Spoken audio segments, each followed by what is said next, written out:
Selamat sejahtera dan selamat sepupu. Sepupus, the Apostle Paul said, and now these three remain, faith, hope, and love. But the greatest of these is love. Let me say, and now these three remain, rubbing a hornet's nest on your face, jumping into a volcano, and criticizing a Malaysian. But the most dangerous of these is criticizing a Malaysian. Sepupus, growing up in Malaysia, I lived here long enough to realize that people here are horrible at taking criticism. Seriously, if there was an Olympic sport for taking criticism, right, we would be dead last of 195 countries, no podium finish, don't collect $200, no nothing. And the most clear example of this is what happened to this woman.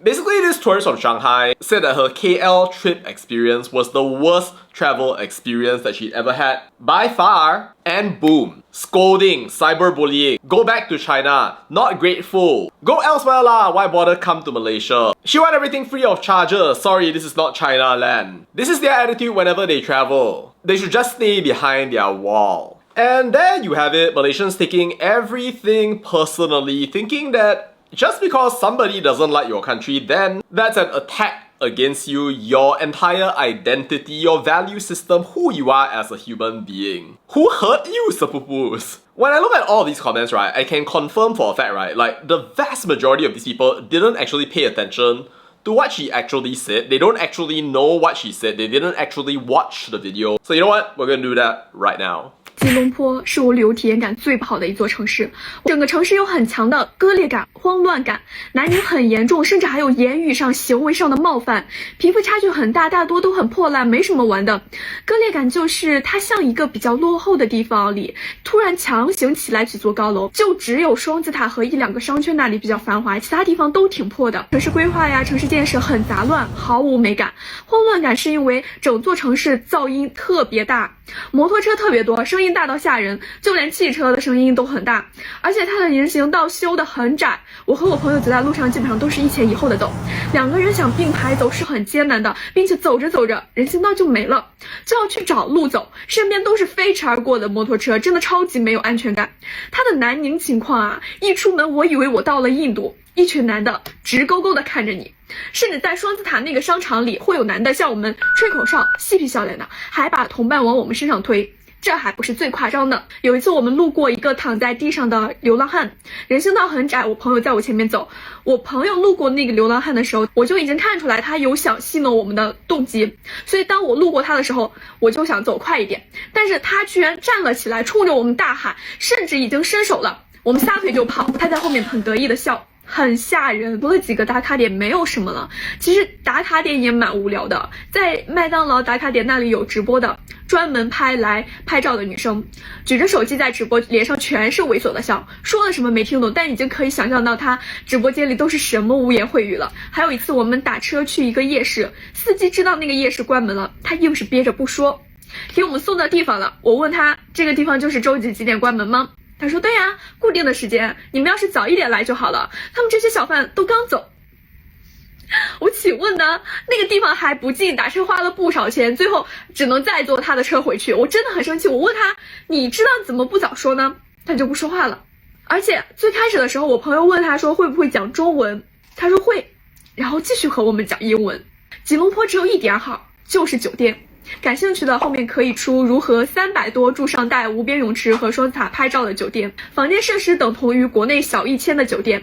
这再次感叹，我真的太会订了，它就这唯一一点好的，让我给找到了。Alright, wow, so was she really just trolling us? Chaotic urban planning. Yeah, true. Sidewalks begin and end nowhere.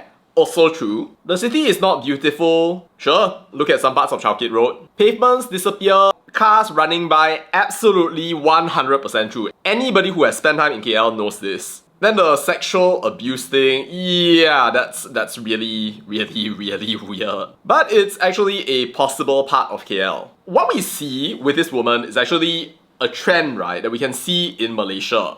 No relevant rebuttal, doesn't address any of the points, tell people to get out of the country. refuse to take any criticism. Whenever anybody tries to make a criticism about something that they see in the country, right, then immediately people will go out and then say, "Diam lah, ikut saja." In some places, they call it feudalism, but it's probably more easy to call it blind loyalty. The kind we see every day in Malaysia as these terpaling hero people share their toxic mindset. If you're not with us, you're against us. And expect that everybody in the world has to love Malaysia as if like you're the best people in the world. You are absolutely not the best in the world. I mean, look, like, if there actually is a problem with your infrastructure, right, then you just buka hati sikit, dengar lah. It's not like she's just intentionally trying to insult you, right? Not every criticism from someone out there is somebody trying to bring out their niat jahat to merosakkan Malaysia secara cara halus, okay? She's literally just pointing out for your sake, right, that, oh, maybe there are these problems out there that you might want to fix.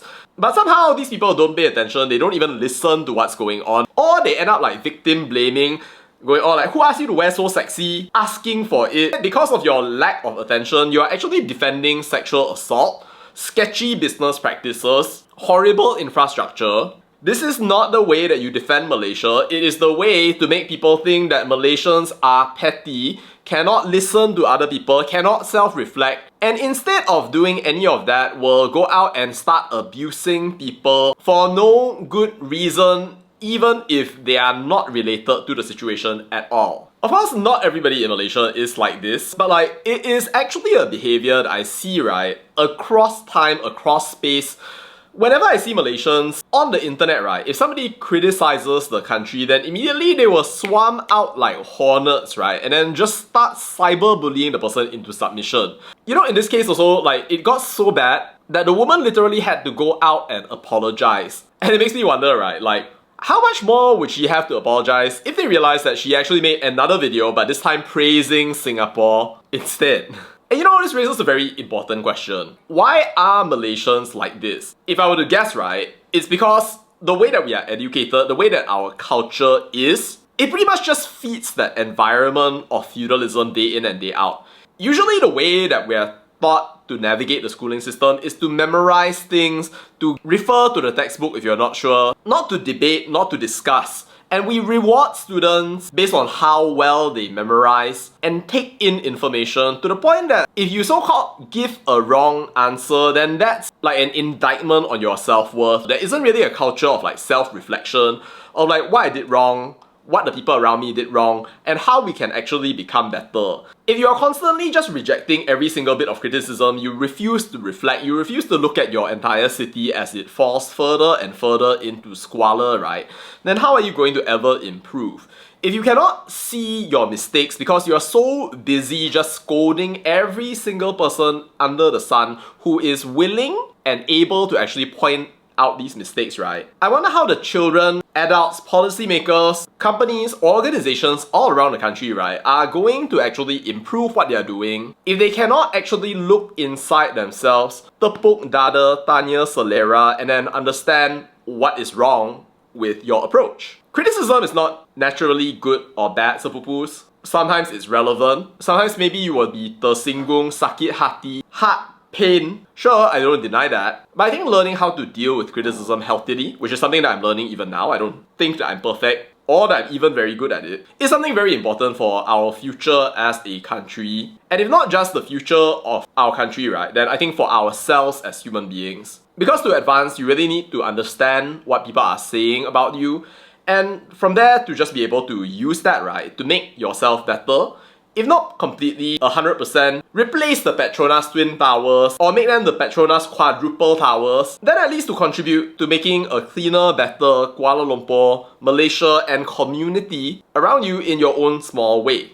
Alright, that's all to say about that, and bye.